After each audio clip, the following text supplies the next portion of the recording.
السلام علیکم ورحمۃ اللہ وبرکاتہ نحمدہ ونصلی علی رسولہ الکریم اما بعد۔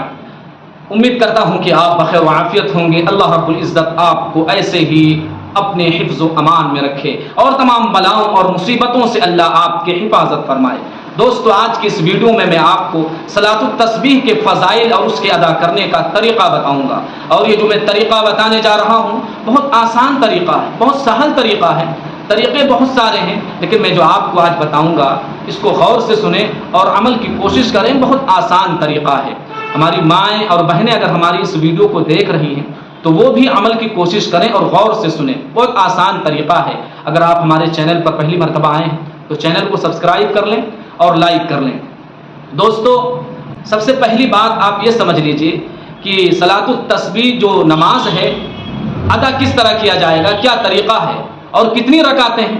تو آپ یوں سمجھ لیجئے کہ صلاۃ التسبیح جو نماز ہے اس کے 4 رکعت ہیں، اور ہر رکعت میں جو تیسرا کلمہ ہے، تیسرا کلمہ تمجید سبحان اللہ والحمد للہ ولا الہ الا اللہ واللہ اکبر ولا حول ولا قوۃ الا باللہ العلی العظیم، اسی کلمہ کو آپ کو ہر رکعت میں 75 مرتبہ پڑھنا ہے۔ اس طرح چاروں رکعت میں آپ کے 300 مرتبہ ہو جائیں گے۔ تو 4 رکعت کی نماز ہے یہ، اور ہر رکعت میں اسی کلمات کو ادا کرنا ہے اور پڑھنا ہے۔ آئیے دوستوں، میں آپ کو بتاؤں اس کا طریقہ کیا ہے۔ اللہ اکبر کہہ کر کے آپ ہاتھ باندھ لیں۔ ہاتھ باندھنے کے بعد آپ ثنا پڑھیں گے۔ اب ثنا پڑھنے کے بعد ثنا وہی ثنا جو ہم پڑھتے ہیں نمازوں کے اندر، ثنا سبحانک اللہم وبحمدک وتبارک اسمک وتعالی جدک ولا الہ غیرک۔ ثنا پڑھنے کے بعد اب سورہ فاتحہ اور قرأت کرنے سے پہلے آپ کو اسی کلمات کو میں اسکرین پر لگا دیتا ہوں، اسی کلمات کو 15 مرتبہ پڑھنا ہے۔ سبحان اللہ والحمد للہ ولا الہ الا اللہ واللہ اکبر۔ اس کے بعد 15 مرتبہ پڑھنے کے بعد اب آپ سورہ فاتحہ پڑھیں گے اور کوئی سورت پڑھیں گے۔ اب سورہ فاتحہ اور سورت کے پڑھنے کے بعد رکوع میں جانے سے پہلے اب 10 مرتبہ پڑھنا ہے۔ 10 مرتبہ پڑھنے کے بعد آپ رکوع کریں گے۔ رکوع میں سبحان ربی العظیم 3 مرتبہ یا 5 یا 7 مرتبہ کہنے کے بعد آپ 10 مرتبہ اسی کلمات کو رکوع کے اندر پڑھیں گے۔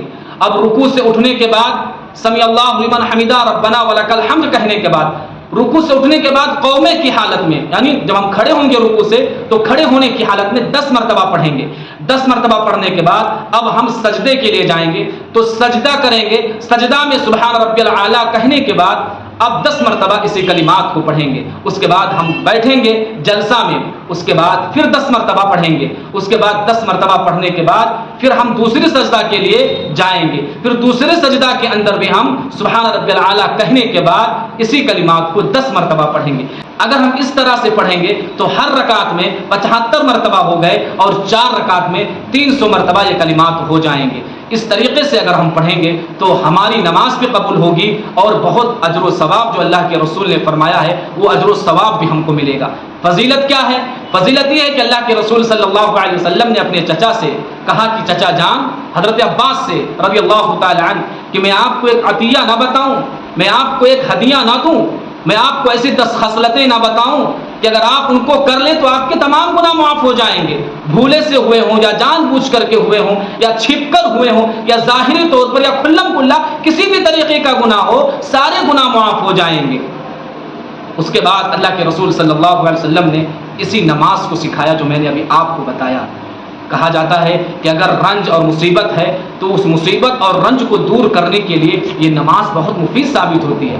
آپ اس نماز کو پڑھیں، اگر آپ سے ہو سکے تو روزانہ پڑھیں، اگر روزانہ نہیں پڑھ پا رہے ہیں تو ہفتے میں ایک بار ضرور پڑھیں، اگر ہفتے میں بھی نہیں پڑھ پا رہے ہیں تو مہینے میں ایک بار پڑھیں، اگر مہینے میں بھی نہیں پڑھ پا رہے ہیں تو سال میں ایک مرتبہ ضرور پڑھیں، اگر سال میں بھی نہیں پڑھ پا رہے ہیں تو زندگی میں کم از کم ایک مرتبہ پڑھ لینا ہی چاہیے۔ بہت مفید نماز ہے۔ اگر آپ کو یہ ویڈیو اچھی لگی ہے تو آپ اپنے دوستوں میں بھی شیئر کریں تاکہ ان کو بھی صلاۃ التسبیح کی جو نماز ہے پڑھنے کا طریقہ معلوم ہو جائے اور جذبہ پیدا ہو جائے۔ اللہ رب العزت صحیح باتوں پر عمل کی توفیق عطا فرمائے۔ وآخر دعوانا الحمد للہ۔